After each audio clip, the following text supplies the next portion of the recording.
जरूरी सूचना है आप सभी स्टूडेंट्स के लिए, स्टडी फॉर सिविल सर्विसेज का Android app Google play store में आ चुका है, उसको प्लीज तुरंत इंस्टॉल कर लीजिए।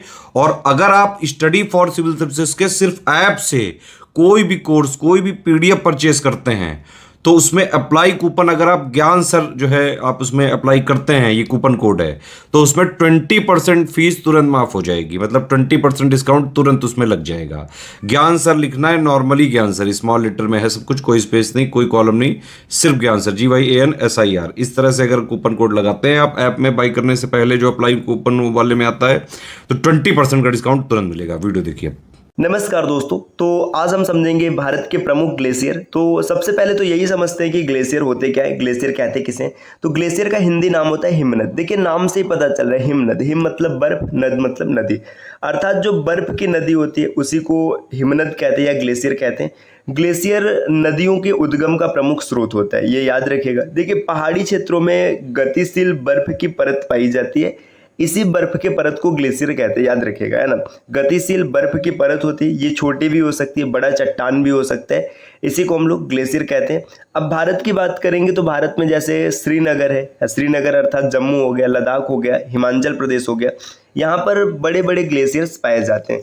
तो आज यही हम लोग समझेंगे कि भारत में जो ग्लेशियर्स हैं उनके नाम क्या है, इनकी स्थिति कहाँ पर है और कितनी ऊंचाई पर स्थित है और महत्वपूर्ण लक्षण क्या क्या है। तो देखिए सबसे पहले दिया है सियाचिन ग्लेशियर, है ना, भारत का सबसे प्रसिद्ध ग्लेशियर है ना, ये काराकोरम में स्थित है।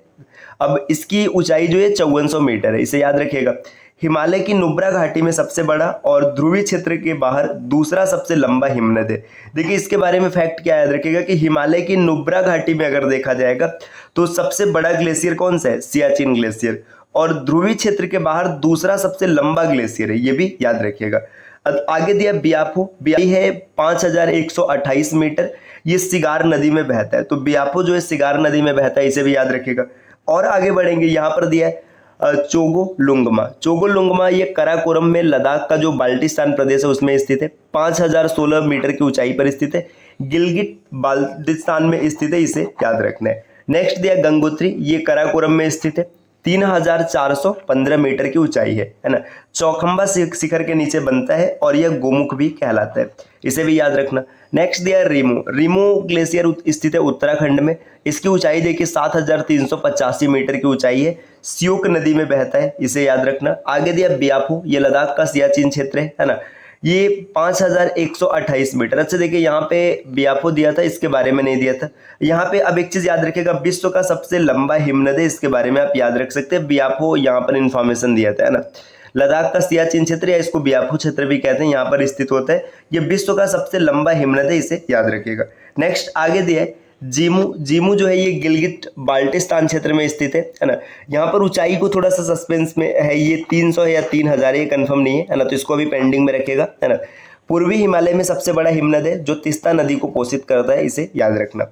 आगे दिया द्रांग द्रुंग, ये हिमालय श्रेणी में स्थित है, ऊंचाई है 4780 मीटर, यह जम्मू कश्मीर के कारगिल जिले में जास्कर रेंज में स्थित है। तो बस इतना याद रखना है कि जास्कर रेंज में स्थित है। सफद हिमनद, सफद हिमनद कहाँ पर स्थित है, पूर्वी हिमालय श्रेणी, 4400 मीटर की ऊंचाई है। नून और कुन शिखरों की ऊंचाई बढ़ाता है, पिघला पानी सुरु नदी में बहता है। सोना पानी, देखिए सोना पानी लाहौल और स्पीति, यहाँ पे ये देखिए नीचे दिए, जो सोना पानी हिमनद है ये लाहौल स्पीति में बहता है, ऊंचाई है 4000 मीटर, है ना। रोहतांग दर्रे के पास पीर पंजाल श्रेणी में सबसे लंबा हिमनद है। तो पीर पंजाल श्रेणी का सबसे लंबा जो हिमनद है ये सोना पानी हिमनद है। इसी तरीके से आगे दिया मिलाम, मिलाम उत्तराखंड में स्थित है, 2290 मीटर की ऊंचाई है, गौरी गंगा नदी का मुख्य स्रोत है और कुमायूं हिमालय का सबसे बड़ा हिमनद है। देखिए कुमायूं हिमालय की बात करेंगे तो उसका सबसे बड़ा हिमनद कौन है, मिलाम है ना। ये सब फैक्ट याद रखिएगा, डायरेक्ट क्वेश्चन बन सकते हैं। रूपाल, रूपाल कहाँ पर है, कश्मीर में स्थित है, 6326 मीटर ऊंचाई पर है, ग्रेटर हिमालय में स्थित या उत्तर पूर्व की ओर बहती। तो देखिए ये ग्रेटर हिमालय में स्थित है। आगे दिया गगरी, है ना, ये नूनकुन पर्वत हिमालय श्रेणी पर स्थित है, 7135 मीटर की ऊंचाई है, नूनकुन शिखर में सबसे बड़ा हिमनद है। तो अगर नूनकुन शिखर में पूछा जाएगा सबसे बड़ा हिमनद कौन है, तो ये है कौन, गंगरी। बारासिंगरी, बारासिंगरी चंद्र घाटी हिमाचल प्रदेश के लाहौल में स्थित है, 4570 मीटर की ऊंचाई है, हिमालय के बाद दूसरा लंबा हिमनद चिनाब नदी के जल का स्रोत है ना। देखिए इतना याद रखना है, हिमालय के बाद दूसरा सबसे लंबा हिमनद है और चिनाब नदी के जल का स्रोत बनेगा। दमीर मत ये नंगा पर्वत है ना, ये कश्मीर पाकिस्तान अधिकृत क्षेत्र में स्थित है, ऊंचाई है 4203 मीटर है ना। दमीर पर्वतों को पर्वतों का राजा भी कहा जाता है, ये विश्व के लंबे पर्वत है। इसे याद रखना है कि दमीर पर्वत जो है इसे पर्वत का राजा कहा जाता है। तो चलिए दोस्तों और आगे बढ़ते हैं। यहाँ पे दिया पिंडारी। पिंडारी जो है उत्तराखंड का कुमायूं क्षेत्र में स्थित है, 3353 मीटर की ऊंचाई पर पिंडारी नदी को जन्म देता है। चांग कुमदाम ये कराकोरम में स्थित है, 7071 मीटर की ऊंचाई पर। लद्दाख ये श्योक नदी के जल के लिए जल प्रदान करते हैं और स्रोत इसका सिकता भी है, इसे भी याद रखना है। हिस्पर ये कराकोरम में स्थित है, 5128 मीटर, सिगार नदी को जल प्रदान करता है। दोस्तों और आगे बढ़ेंगे। देखिए अगर आप पीसीएस के कंप्लीट प्रिपरेशन के लिए study for civil services team के पेड कोर्स को ज्वाइन करना चाहते हैं तो इन दिए गए नंबर पर कॉल या व्हाट्सएप करके टीम के पेड कोर्स से जुड़ने की प्रक्रिया समझ सकते हैं। इसके अतिरिक्त ज्ञान सर का व्हाट्सएप नंबर है, आप यहाँ से व्हाट्सएप के माध्यम से भी जानकारी प्राप्त कर सकते हैं। दोस्तों अगर आपने प्ले स्टोर से स्टडी फॉर सिविल सर्विसेज का एप्लीकेशन इंस्टॉल नहीं किया तो एप्लीकेशन जरूर इंस्टॉल कीजिएगा। एप्लीकेशन के माध्यम से अगर आप किसी भी कोर्स को ज्वाइन करेंगे तो वहां पे आपको अप टू 50% तक का डिस्काउंट मिल सकता है दोस्तों। बस इसके लिए आपको एक कोड अप्लाई करना है, ज्ञान सर। जैसे आप ये कोड अप्लाई करेंगे आपको 50% या 50% मतलब मैक्सिमम 50% तक मिल सकता है। इसके नीचे कितना भी होगा आपको डिस्काउंट मिल सकता है। ये आपको कोड याद रखना है, ज्ञान सर। इसमें सभी लेटर्स इस्तेमाल रहेंगे, कोई भी स्पेस नहीं रहेगा। और आगे बढ़ते हैं क्लास की ओर। देखिए यहाँ पर दिया गया भूकंप की तीव्रता का रिक्टर स्केल। देखिए भूकंप की तीव्रता की बात करेंगे तो इसका पैमाना होता है रिक्टर स्केल। और ये भी याद रखिएगा भूकंप की तीव्रता को नापने के लिए सिस्मोग्राफ नामक उपकरण का यूज किया जाता है। ये भी क्वेश्चन कई बार बनता है कि भूकंप की तीव्रता किस उपकरण से मापा जाता है, तो सिस्मोग्राफ ये उपकरण है, इससे मापा जाता है। और मात्रक क्या होता है, मात्रक होता है रिक्टर स्केल। ठीक, चलिए देखिए यहाँ पे क्या है, यहाँ पे दिया परिमाण मतलब कितनी तीव्रता होगी। वर्ग मतलब इसकी कैटेगरी बताई जाएगी, कौन सी कैटेगरी है, प्रबल है, दुर्बल है।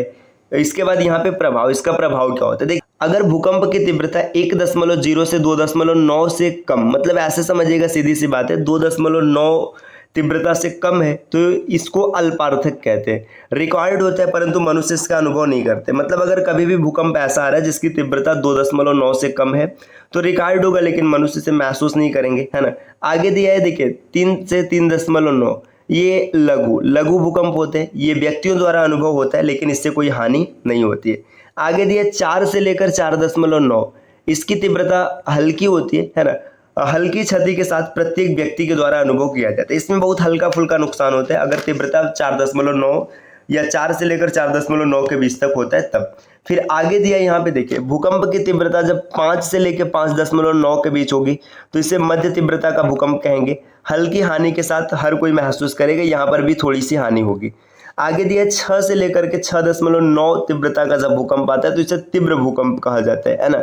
जनसंख्या वाले क्षेत्रों में मध्यम क्षति होता है, मतलब इससे नुकसान होगा, जहां पर अधिक पॉपुलेशन है वहां पर थोड़ा सा नुकसान होगा।